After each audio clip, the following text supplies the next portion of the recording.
Today I'm going to show you guys how I made this UK garage style drop.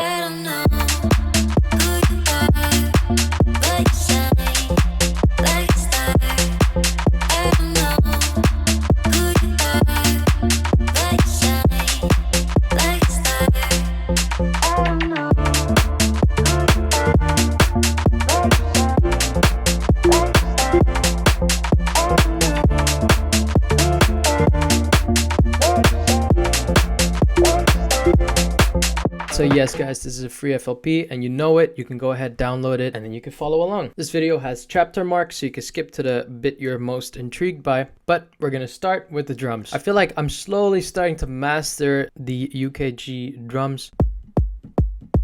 And then we have a clap. As you can see, this clap is slightly pre-shifted. That's to create a slap kind of effect. The effect is very minimal. Don't do it too much because then it sounds like you've misplaced the clap. Then in the second part of the drop, we are also introducing a snare, which layers on top of the clap. And this is more of a typical garage kind of snare. So it's pretty unique to put this on 4 on the floor type beat. The snare and the clap together sound like this. And as you can see, the kick, the clap, and the snare are all going into a drum bus that I've just put a basic compressor on. This glues it all together. If you want to find more drums like these, I've got a free drum kit linked in the description down below. It's called Mad Loud. That's also where these drums are from. Next up, we got this hat. Now this is something between an open hat and a closed hat. As you can see, it's quite long and it's quite clangy. The reason why we like open hats for the offbeat is so that when you have these extra swing hats afterwards, you can have those be closed hats and then it just sounds kind of correct. It sounds like open on every offbeat and then the closed ones in between to create groove. So then these are the closed hats. With the metronome, you'll get an idea of the pattern. It's vital to create this. This gives you swing. And as you can see, it's actually not on the grid. I just slightly shifted off to kind of follow this swingy groove. So those hats together, they sound like this. Now, if you're not already moving, then I don't know what you're talking about. You should be dancing. So this is a step that I see many people get wrong. So make sure you check that your swing is consistent and it kind of makes sense with the groove of the song. We're at 131 BPM. So it's reasonable to have a little bit of swing. Now we're actually layering a sort of percussion on top of the offbeat hat, and it sounds like this. As you can hear, it's kind of like a laser, and then we let that sample fully play out here at the end. And it just kind of fades into the background of the mix when you put it together with the hat. But it gives the hat so much body and interesting characteristic. And I've always said that in UK garage and even in bass house and a lot of these like newer, more modern genres, people put a bunch of weird things in the offbeat to accompany the hat to create a bunch of different sounds. It's the same way that we create new snares by layering stuff. You can layer hats too. Just be mindful of the loudness in your mix. And then finally, there's another percussion element here that is hitting the same swing as the closed hats. All the hats and the percussion together sound like this.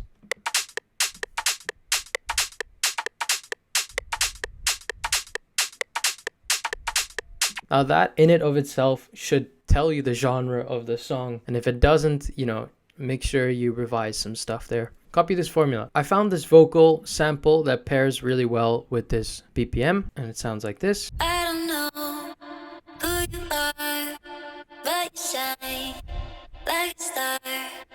I don't know, etc. It repeats. Then we've created this second layer using a little altar boy. If you don't own little altar boy, simply go into the vocal and pitch your vocal down by 12 semitones. But I've been doing that inside of little altar boy, as you can see here. Pitch down 12 semitones and use formant to kind of create a middle ground, and then you get this second layer effect. I don't know who you are, but you shine like a star.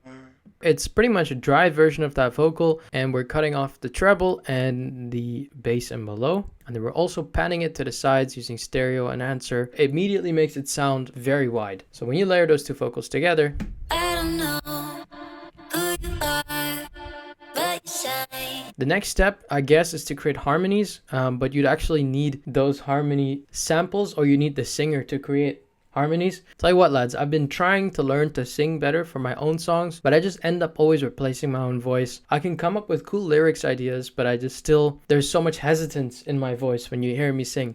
Back when I was in high school, I was part of the choir and I had a vocal coach. I think she brought out a singing voice in me that I've lost ever since. Of course, it was also fun because you were with your friends, and for some reason that feels like a lot less pressure than speaking into a microphone in front of a DAW. So to keep in mind, vocals are like one of the hardest things to come by as a music producer is what I feel. So maybe it's not a bad shout to learn how to sing, because even if you feel right now that you can't sing, it's always worth trying out. What are you gonna lose? Maybe you feel a bit embarrassed, but I mean, you're a music producer, like you gotta overcome stuff like that. All right, moving on to the bass line. As you can see here, this is actually a preset from my Serum preset pack Metamorphosis that I've slightly adjusted.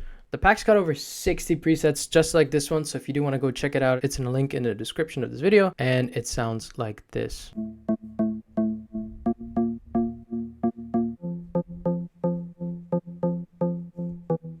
Obviously that's with the sidechain on, so that's why you're hearing that fade effect. Basic post-processing, we're getting rid of the bass and below. We're adding some OTT for some depth and boosting some of the higher frequencies. And then we're getting rid of some of the harshness with this other parametrics EQ and some of the bass. We don't want that muddiness. And then a sound goodizer to just make it really loud and pop through. Together with that, we have this sub that is also from my pack.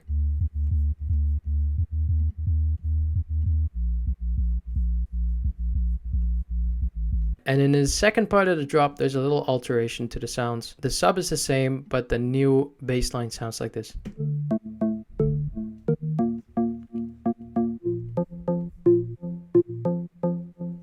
When it comes to writing a bass line like this, it helps to already have a melody or a vocal down, so you can just kind of follow the melody of that. But if you're trying to come up with something original, stay in a minor key. I would say that's most common. Keep it simple and play with these notes that connect. In a key, in a minor key, there's often notes that connect. So for example, here's the A and the A sharp. And when you have those notes so close together, like this part here, it creates tension. You know, it's like the main idea you want to follow is you're telling a story here, and this is where we start, this is where we end, but ending also has to lead back into going home. We'll call this the home. This is like time to go home. Home. Home. Time to go home. Hard to explain, but if you got an ear for that, then you'll pick up on that real fast. All right, so the good people at Cinesamples actually sent me over their plugin Musio, and I've used it to create this flute sound. Now you can find this a lot in a Sammy Virji style drop, and I've never really been able to create a flute like this. So I made this flute using two separate instruments inside of Musio, one from the Women of the North pack and one from their Cinewinds pack. Let me tell you why I'm so happy to bring Musio to you guys. What makes it special, if you can't tell, is that all of these separate instruments and kits apart would cost thousands of dollars. But with Cinesamples, you can get access to all of it for $10 a month or $100 a year. Now they offer a 30-day free trial, so if you want to go ahead and try it out, I have a link in the description, which will not only give you 25% off, but will also support the channel as it's an affiliate link. Now I've also used Musio here to create these chords.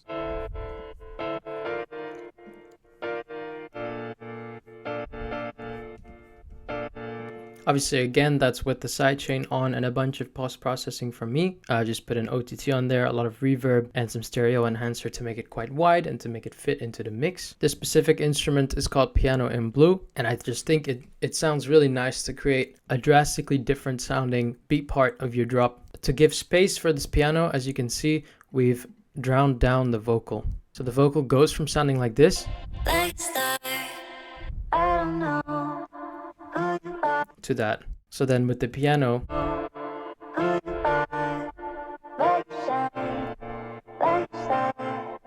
I'm really happy with the way that sounds. Obviously, I'm a big fan of Roland, if you don't know, and it's so nice to see that you just have access to their entire TR-808 right here through this keyboard.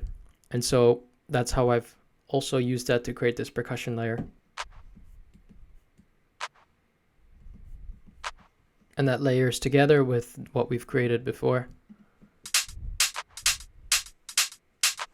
there's stuff in here that'll make you feel like Hans Zimmer, and that's coming from me. It's definitely bringing a new sort of life into my creative process. So once again, if you want to check it out, there's a 25% discount affiliate link in the description of this video. Massive thanks to Cinesamples for sending that over. I've got a Discord community linked in the description of the video as well. I presume you're a music producer, and so are a lot of the people in the Discord community. So what happens is that we share samples, we give each other feedback, and we've actually started collaborative projects. If you want to know my best tips to make your mixes sound much louder, then click the video that's about to pop up on screen, and peace.